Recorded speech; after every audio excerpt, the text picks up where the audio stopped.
네, 국민의힘에서는 대표 경선 분위기가 아주 뜨겁습니다. 그래서 저희가 대표 경선 주자 차례로 지난주부터 인터뷰를 해왔죠. 자, 여권도 슬슬 몸을 푸는 분위기입니다. 대선 후보 경선 분위기가 조금씩 달아오르고 있는 상황인데요. 그래서 저희가 이번 주에 아주 특별한 순서를 마련을 했습니다. 오늘부터 여권 차기 주자, 이른바 빅3라고 불리는 새 어떤 주자의 지지 포럼 좌장들을 차례로 만나보는 시간 기획을 했습니다. 그래서 오늘 첫 번째로 이분을 모셨는데요. 이재명 경기지사의 지지 모임 성장과 공정 포럼, 줄여서 성공 포럼이라고 부르던데요. 이 성공 포럼의 공동 대표를 맡고 있는 김병욱 의원을 스튜디오로 모셨습니다. 어서 오세요, 의원님. 네, 안녕하세요. 김병욱입니다. 의원님 지금 국회 정부의 간사도 맡고 계시죠? 네, 예. 뭐 두루두루 뭔가 여쭤볼 게 참 많이 생길 것 같습니다. 예. 알겠습니다. 자, 포럼 이름이 성장과 공정이에요. 네. 이 성장과 공정이라는 개념을 앞세운 이유가 뭘까요? 지금이 다 아시다시피 저성장 시대잖아요. 그리고 코로나를 맞이해서는 전 세계적으로 마이너스, 우리나라는 그래도 선방을 하고 있는 편인데 예. 과거 고성장 시기를 지나서 지금은 저성장, 이제 마이너스까지 성장이 곤두박질 치고 있습니다. 네. 그래서 이 시기의 성장은 과거 개발 독재 시대의 성장과 새로운 개념의 성장을 성장의 중요성을 국민들에게 알리고 그리고 그 성장을 책임질 능력 있는 유능한 정부가 필요하다. 이런 부분을 강조하기 위해서 성장을 앞에 넣었다는 말씀을 드리고요. 그럼 공정은 예. 윤석열 지지 모임이 보니까 공정과 상식으로 되어 있던데, 그러면 윤석열 전 총장 지지 그룹에서 이야기하는 공정과 예. 성장과 공정 포럼의 공정은 개념이 같은 걸까요? 다른 걸까요? 지금은 전혀 비교를 할 수가 없죠. 왜냐하면 전혀 포장지도 지금 벗기지 않은 상태의 공정이 윤석열 전 총장의 공정 개념이라고 보거든요. 예. 우리 경기도 지사인 이재명 지사님은 과거 성남시장 경기도지사일 때 예. 조직에도 공정국이라는 걸 만들었습니다. 그리고 공정 관련된 여러 가지 사회적 아젠다를 던지고 몸소 실천을 해왔단 말입니다. 그거하고 윤석열 전 총장의 공정은 전 비교 자체가 되지 않는다. 그리고 전혀 내용물이 없다. 그래서 예. 소위 말해서 공정이라는 부분에 대해서 2030을 비롯해서 많은 국민들이 예. 그 필요성과 시대 정신이다라는 부분에 대해서 일종의 그냥 뺏기게 한 거 아닌가 그런 생각을 하고 있습니다. 의원님이 지금 그 성공 포럼의 공동 대표를 맡으셨는데 예. 이재명 지사하고 좀 특별한 개인적 인연이 이제 지역구가 좀 분당이고 그러시죠? 예, 저희 지역구 당원입니다. 그거 말고 다른 특별한 인연이 있으신가요? 저랑 지역에서 정치 활동을 같이 해왔고요. 결정적으로 이 정치 목표를 같이 했던 것은 2010년쯤 될 겁니다. 이재명 도지사가 성남시장 출마할 때 그때 여론조사상으로는 괜찮았는데 당내 지지 기반이 좀 약했습니다. 네네네. 그래서 이재명 도지사가 분당을 지역위원장으로 다시 좀 복귀를 해서 함께 성남시장 만드는 데 도와달라. 그런 간청이 와서 제가 고민 끝에 이재명 지지를 선언하고 네. 성남시장을 함께 만들었죠. 결국은 그때가 이제 정치적으로는 가장 깊게 처음부터 결합한 그런 사건입니다. 그 역사가 있는 질긴 인연이군요. 그러니까. 좋은 거죠. 알겠습니다. 이제 구체적인 내용을 좀 여쭤봐야 될 것 같은데요. 예. 일단 무식한 질문 하나부터 드릴게요. 그 이재명 지사하면 기본소득부터 이제 가장 먼저 떠오르는데 예. 기본소득과 성공 공정은 어떻게 연결이 되는 겁니까? 아까 제가 성장에 대해서 잠시 말씀을 드리는데요. 성장이 더디면은 기회가 줄어들겠죠. 예, 기회가 줄어들면 그 안에 있는 사람들끼리의 경쟁은 더 치열해지겠죠. 그 더 치열해지는 속에서 공정하지 않은 룰이 적동이 된다 그러면 불만과 불평, 그로 인한 사회적 비용이 엄청 커지지 않겠습니까?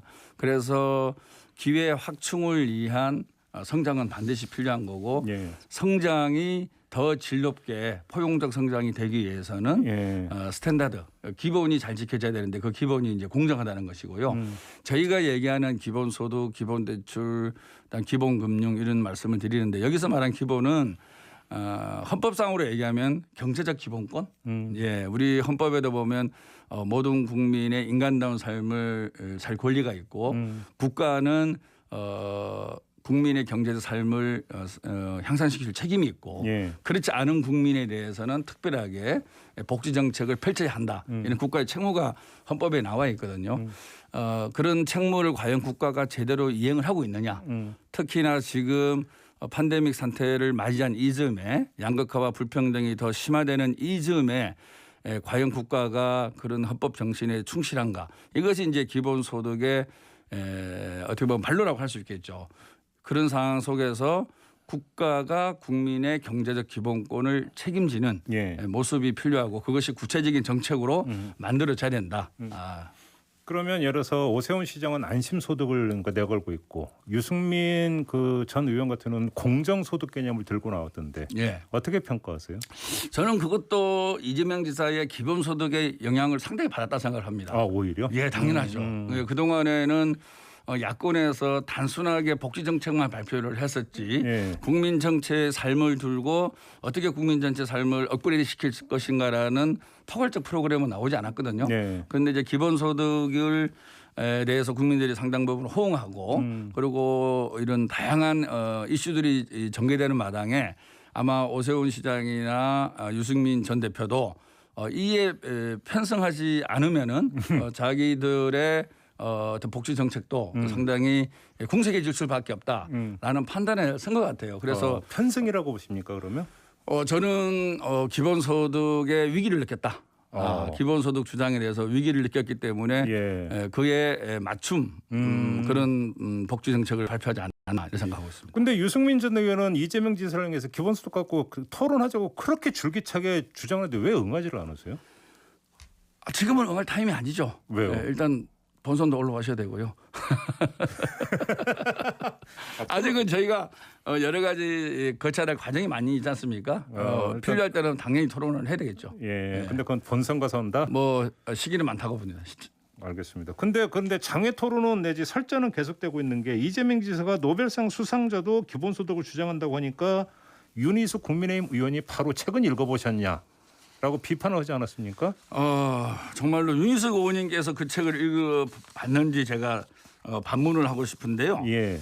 그 베네시 디필로 교수의 글은 제가 기억하기로는 그분은 경기도가 주최하는 기본소득 박람회에 발제도 하신 분이고요. 그리고 기본적으로 보편적 기본소득 주창론자고요. 선별적 기본소득에 대해서는 낙인 효과 그리고 비용의 증대 이런 부분에서 항상 언급을 하고 계신 분입니다. 그리고 잘 사는 나라보다는 못 사는 나라가 기본소득이 좋다. 예. 그 부분은 분명히 말씀하셨는데 예. 마지막에 무슨 말씀을 하셨냐면은 울트라 기본소득이라는 개념을 도입하셨어요. 그건 또 뭐예요? 울트라? 그런 선진국이라 하더라도 예. 최소한으로 전 국민에게 주는 예를 들어서 연 100만 원을 제시하셨습니다. 예, 전 국민에게 연 100만 원을 주는 울트라 기본소득부터 시행하는 게 어떻느냐 이런 말씀을 하셨어요. 예. 그래서 전체 맥락을 그걸 보고 윤희숙 의원이나 유승민 대표님이 공격을 해 오셔야 되는데 예. 그 교수님의 일부 한 문단만 갖고 과잉 반응을 하셨다고 보고요. 특히 윤희숙 의원님 같은 경우는 뭐 소위 박사 출신의 경제학자지 않습니까? 네. 그런데 지금은 이제 경제학자의 후광을 업은 너무 정치 선동을 많이 하시는 것 같아서 좀 안타깝습니다. 아니, 그 점을 한번 질문드릴게요. 그러니까 윤희숙 의원 같은 경우는 이재명 지사가 이제 예를 들어서 먼저 그 1,000만 원 여행 경비 지원 이야기를 꺼냈을 때도 그렇고 제3비례 벌금제를 꺼냈을 때도 계속 이재명 지사가 어떤 입장을 내놓으면 계속 이제 속칭 저격을 해왔는데 왜 윤희숙 의원이 그런다고 그러니까 자체 분석을 하십니까? 뭐 여러 가지 이유가 있겠죠.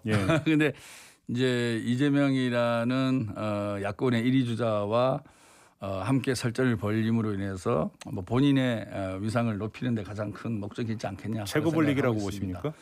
아마 솔직히 그럴 겁니다. 체급 올리는 그러면 그 목적은 뭡니까? 윤희숙 의원이 체급을 올려서 뭘 하겠다는 겁니까? 그거는 이제 본인한테 여쭤보셔야 될 것 같습니다. 그렇게 그래서 모든 정책에 있어서 단점이 있을 수 있겠죠. 그런데 제가 이제 부탁하고 싶은 것은 그거를 건전한 대화와 토론으로 해야 되는데 윤희숙 의원님의 페북을 보면 사기다 막 이렇게 글을 쓰거든요. 저는 정말 그거는 그 베네시 두필로 교수님에 대한 예의도 아니고 그리고 상대당에 대한 대권 주자에 대한 예의도 아니고 그 본인이 매번 그러지 않습니까? 박사 출신의 경제학자라고. 그럼 경제학자답게 그 두 교수님의 글을 전체를 봐야 되겠죠. 전체를 본다 그러면 어느 누구도 그건 부인하지 못할 겁니다. 그분들이 보편적 기본소득론자고 다양하게 선별적 복지에 대해서 부작용을 얘기를 하고 있고 그럼에도 불구하고 상대적으로는 좀 더 못 사는 나라에 적용이 될 거다. 그렇지만 품이라는 단어를 얘기합니다. 다시 말해 그 낙인 효과거든요. 이런 것을 고려를 해서 판단을 해야 되는데 그럼에도 불구하고 연 100만 원 정도의 전국 및 보편적 복지가 필요하다. 그거를 울트라 기본소득이라고 명명을 해서 알겠습니다. 얘기를 하고 있거든요. 예. 그래서 전체적인 맥락을 본다 그러면 예. 오히려 윤희숙 의원님께서 글을 잘못 이해하고 있다. 그렇게 생각하고 있습니다. 알겠습니다. 다른 의제로 좀 넘어갔으면 좋겠는데 예. 본격적으로 터져나오고 있는 주장이 경선 연기론입니다. 절대 안 되는 겁니까? 저희는 이 논쟁을 하고 싶진 않은데요. 네. 당헌 당규상에 저희가 당헌 당규를 작년 8월인가 만들었을 겁니다. 예. 그 만든 취지가 있고 그 원칙도 지켜야 되고 저는 이것이 저희가 이제 9월 10월이면 정기국회와 국정감사가 있는 달이거든요. 그렇죠. 예, 어떻게 보면은 지난 서울시장 선거, 부산시장 선거를 통해서 국민들이 저희 더불어민주당에게 민생과 개혁과 관련된 입법과 정책을 좀 더 잘해라 이런 책짓질을 해주셨는데 저희가 경선을 미룬다고 했을 때 과연 정기국회와 국감이 제대로 될 수 있을 것인가 그랬을 때에 우리가 정말 국민이 원하는 국회 모습을 보여드릴 수 있을 것인가 저는 그 부분에 좀 집중해서 근데 그 일하는 부분이라면 국회의 모습을 보여드리자라고 말씀드리고 근데 싶습니다. 그 부분이랑 국회가 민주당만 있는 건 아니고 국민의힘도 있는데 국민의힘도 경선 일정이 8월 말부터 시작이 되지 않습니까? 네, 네. 그럼 어차피 국민의힘도 그러면 지금 그 말씀대로라면 국민의힘도 경선 일정을 조정을 해야 되겠네요. 그러면.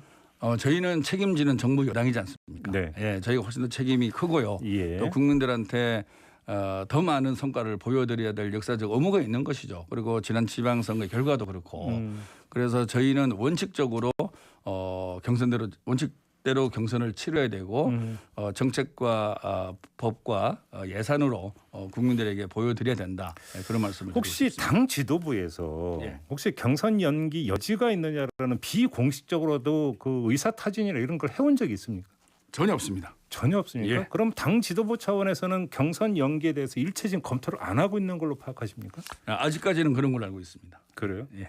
근데 지금 예를 들어서 원탁회의에서 논의하자라는 지금 제안도 나온 상황입니까? 여기는 응할 생각이 없으십니까? 뭐 아직은 저희가 그럴 생각이 전혀 없고요. 예. 뭐 일부 주자의 의견인데 예. 저희가 논의하는 것 자체가 당의 분란을 자초하고 또 한 번 당헌 당규 개정을 하는 원칙 없는 정당이구나. 예. 이런 비판을 받을 소지가 크기 때문에 예. 원칙적으로 하는 것이 맞다 그런 생각을 하고 근데 있습니다. 지금 명시적으로 그 밝힌 후보도 있고 아닌 분도 있지만 전반적인 분위기는 이재명 지사를 제외하고는 연기했으면 하는 쪽으로 좀 가고 있던데 만약에 그러면 다른 어떤 경쟁 주자들의 입장이 이렇게 모아진다면 오히려 이재명 지사만 고립되는 결과를 비치지도 않을까요? 어떻게 보십니까?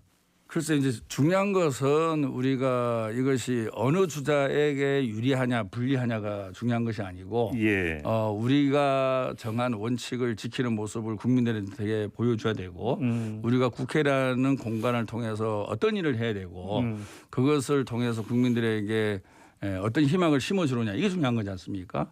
그런 측면에서 곰곰이 생각해 보면 경선 연기론의 실익이 전혀 없다. 알겠습니다. 그렇게 생각합니다.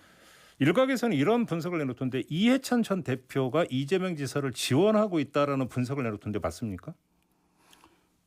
정황상 판단해 주시기 바라겠습니다. 그럼 지금 부인을 안 하시는 발언으로 이해를 하면 되는 겁니까? 예. 그러면 지금 긴밀하게 논의가 되고 있는 게 혹시 있습니까? 그 부분은 뭐 얘기할 수도 없고요. 예. 그냥 아까 말씀드린 정황상 국민들이 잘 판단해 주시면 감사하겠습니다. 양정철 전 민주연구원장이 혹시 지금 이재명 지사를 돕고 있다는 보도도 있는데 맞습니까? 그 부분에 대해서는 뭐 제가 확인을 해드릴 수가 없습니다. 그것도 아닌 건 아니네요. 부인은 안 하시네요. 그러면 알겠습니다.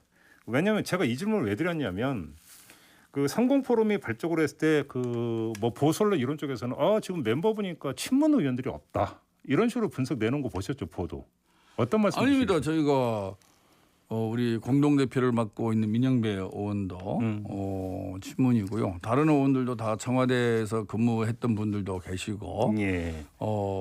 나름대로 과거에 뭐 노무현 정부, DJ 정부 그리고 현재 정부에서 일을 했던 분들이 꽤 있습니다. 예, 지금 최근에 이제 김병기 의원님이 또 가입을 해주셨거든요. 아 그런가요? 그래서 예.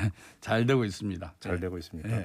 요걸 좀 꼭 여쭤보고 싶은 게 있는데, 예를 들어서 이제 그 정세균, 이낙연 전 총리 같은 경우는 윤석열 전 총장 거취와 이런 거와 관련해서 이제 아주 그 분명하게 입장을 표명을 하고 있는데, 상대적으로 이재명 지사는 윤석열 전 총장과 관련해서 별로 입장 표명을 자제를 하시더라고요. 특별한 이유가 있습니까? 아직 뭐 윤석열 총장님께서 거취 표명을 장하게 안 하셨잖아요. 예, 아직 공식적으로 어떤 입장을 발표 안 하셨는데 네. 그것을 예단을 하고 예. 발표를 말씀을 한다는 것 자체가 여러 가지 추측을 자낼 수 있기 때문에 윤석열 전 총장의 명확한 거취 표명이 있은 다음에 입장 표명도 있으리라고 생각합니다. 그러면 이렇게 여쭤볼게요. 지금 만약에 이재명 지사의 맞상대로서 윤석열 전 총장은 어떻게 평가하십니까? 아직은 이르죠. 저희가 뭐 그분이 아까 말씀 제가 드린 대로 입장 표명도 없고, 네. 그분이 만약에 그러니까 야권 후보가 된다면이라는 예. 가정을 깔고 드리는 질문입니다. 저희는 뭐 상대 당에서 선출한 후보에 대해서 폄하할 생각이 전혀 없고요. 예. 또 그 당에서 나름대로 판단하에 선출을 하셨고 또 그 가치에 대해서 그쪽에서는 인정을 한 거 아니겠습니까? 그쪽의 시대 정신과 가치와 우리의 가치가 어느 것이 더 국민을 위해서 도움이 되는지 공개적으로 논의하고 국민들의 심판을 받는 그런 뭐 담담한 모습으로 임하도록 하겠습니다. 지금 저 의원님께서 상대 당이라 했으니까 국민의힘 후보가 될 거다는 걸 기정사실로 하고 지금 말씀하신 거죠? 우리 김종배 앵커님께서 그렇게 질문을 하셨기 때문에 예. 제가 그런 겁니다. 질문을 그렇게 하셨습니다. 그래요? 마지막으로 요거 지금 그 국민의힘 이준석 발언 부르는데 그게 대선에 영향을 미칠 수 있다고 보십니까? 어떻게 보세요? 정치라는 게 종합 예술이지 않겠습니까? 예. 예, 전혀 영향이 없다고는 할 수 없죠. 저는 뭐 이준석 발언을 긍정적으로 보고 있습니다. 예, 정치라는 게 여와 야가 예. 서로가 국민 편에서 잘 이뤄 나갈 때 좋은 결과를 맺는 거라고 생각하고 있거든요. 네. 그리고 그동안의 우리 정치의 잘못에 대해서 반작용으로 이준석이라는 사람을 통해서 일어나고 있다고 보고 있습니다. 그래서 저희는 뭐 근본적으로는 긍정적이고 그리고 좀 잘 됐으면 좋겠다는 생각을 하고, 다만 이제 이것이 그냥 소위 말해 백매단 미인식으로 예. 반짝하는 그런 것이 아니라 진정으로 야권도 변화하고 더 나아가서 우리 여당도 더 겸허하게 국민 속에 스며드는 그런 정당이 서로가 된다 그러면 알겠습니다. 선의 경쟁을 잘 펼칠 수 있지 않을까 그런 생각을 알겠습니다. 하고 있습니다. 마무리하도록 하겠습니다, 네. 의원님. 자, 이재명 경기지사의 지지 모임이죠. 상공포럼 공동대표를 맡고 있는 김병욱 더불어민주당 의원이었습니다. 고맙습니다. 네, 감사합니다.